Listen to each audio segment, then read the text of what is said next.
नमस्कार। प्रस्तुत है आज का चिंतन। आज हमारे परिवारों में असंतोष, मनमुटाव आदि दिखाई पड़ते हैं। हमारी परिवार संस्था टूटते फूटते नजर आ रही है। इस पर गंभीरतापूर्वक विचार करना होगा। इसका प्रमुख कारण है विभिन्न रूपों में परिवार की टूटती हुई मर्यादाएं, परिवार को संभालने वाले का गलत दृष्टिकोण, परिवार के अन्य सदस्यों द्वारा अपने कर्तव्यों में अनिष्ठा, फलस्वरूप परिवार की शांति समाप्त हो चुकी है। कलह का साम्राज्य स्थापित हो चुका है। जब शांति ही नहीं तो सुख कैसा। मनुष्य अपने आप में इतना अधिक भ्रष्ट, इतना स्वार्थी, इतना दुष्ट हो गया है जो अपनी आत्मा की हत्या स्वयं कर रहा है। वास्तव में स्वर्ग और नर्क कोई भिन्न सत्ता नहीं, यह तो आत्मा के विस्तार और हत्या की बात है। ऐसी रामायण में चर्चा है कि एक बार जब अयोध्या के राजा जनक जी के दूत विशेष समाचार लेकर मिथिला लौटे तो मिथिलावासियों ने बड़ी ही व्यग्रता से पूछा, कहो अयोध्या वासियों का क्या हाल है, वहाँ के परिवार में तुमने क्या विशेषता पाई। दूत ने कहा, वहाँ के परिवार में सबसे बड़ी विशेषता यह है कि घर घर में स्वर्ग है। इसका तात्पर्य यह है कि अयोध्या का पारिवारिक जीवन बड़ा ही आदर्श जीवन था। कहीं आपसी अंतर्द्वंद नहीं दिखाया गया है। यदि हमारे पारिवारिक जीवन में भी भाई भाई का प्रेम पुरुषोत्तम राम के भाइयों की तरह स्थापित हुआ होता तो हमारा परिवार क्यों छिन्न भिन्न दिखलाई पड़ता। बड़े भाई का त्याग छोटों के लिए किस तरह का हो। राज्य संचालन एवं सुख भोग की कामना को जिसने छोटे भाई के लिए ठुकरा दिया, भरत को जिसने माता की आज्ञा का बोध कराया, भरत जिसे बड़े भाई द्वारा राज्य संचालन का सहर्ष अधिकार दिया गया, उसने भी अपने सुख भोग को अपनी मुट्ठी में कस कर रख लिया।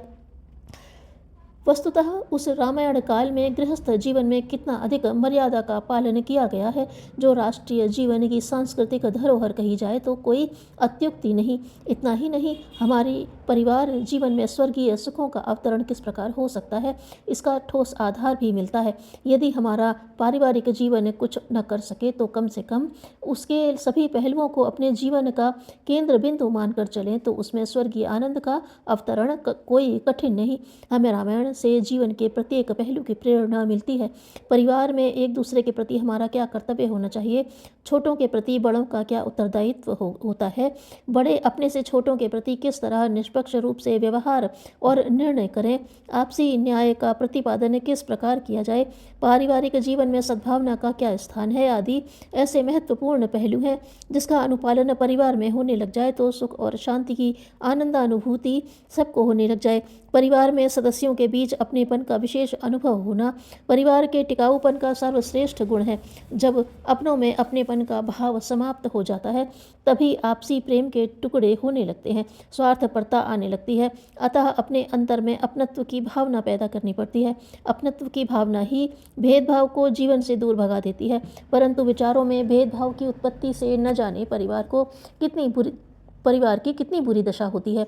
भेदभावना पारिवारिक जीवन की एक ऐसी चिंगारी है जो भीतर ही भीतर जलाती रहती है। प्रेम के अंकुर उसमें पनप ही नहीं सकते। आज परिवार की ऐसी ही विषम स्थिति है।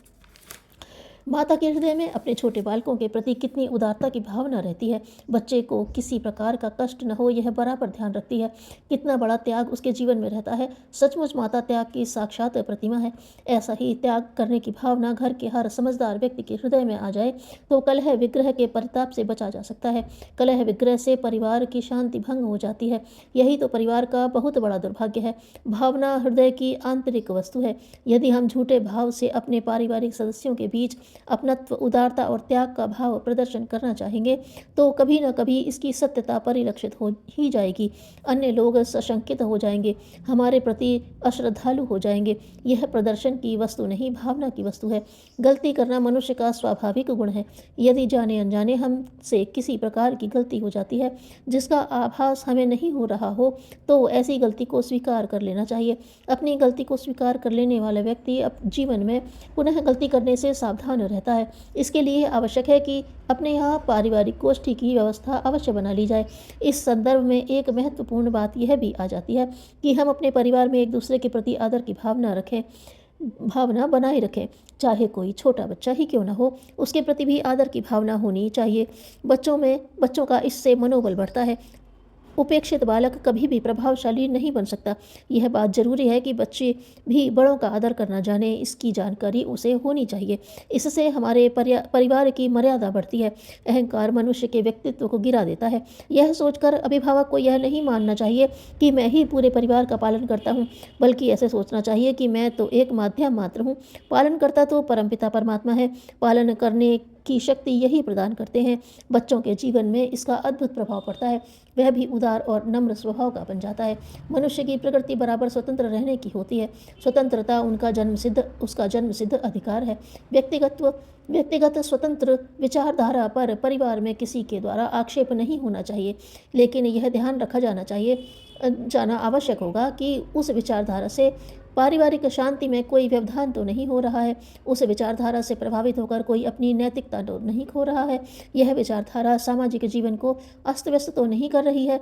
यदि ऐसी विचारधारा है तो इसका विरोध और इसकी आलोचना उस व्यक्ति के समक्ष करनी ही चाहिए। उसे उपयुक्त सुझावों से आकृष्ट कर सही रास्ता दिखलाना चाहिए। हाँ, यदि किसी परिवार में रूढ़िगत परंपरा का प्रचलन है जिसको मानकर चलने में किसी को आपत्ति है, तो इसके लिए किसी को लाचार भी नहीं करना चाहिए। एक दूसरे के प्रति हमारा फर्ज हो जाता है कि हम एक दूसरे की रुचियों को अपने हृदय में स्थान दें। इस प्रकार परिवार में एक स्वाभाविकता बनी रहेगी और सारा परिवार सुख शांति की गोद में अपार आनंद का अनुभव करेगा। प्राचीन काल की आदर्श व्यवस्था हमें अपनानी ही पड़ेगी, तभी परिवार को उत्कृष्ट बना सकते हैं। अपने में दोष हो तो आलोचकों को निंदा से नहीं रोका जा सकता। अपने दोषों से अनभिज्ञ रहने से बड़ा प्रमाद इस संसार में और कोई नहीं हो सकता। ईश्वर सभी को श्रेष्ठ उत्तरदायित्व सौंपता है, पर प्रसन्न उन्हीं पर होता है जो उन्हें निभाते हैं।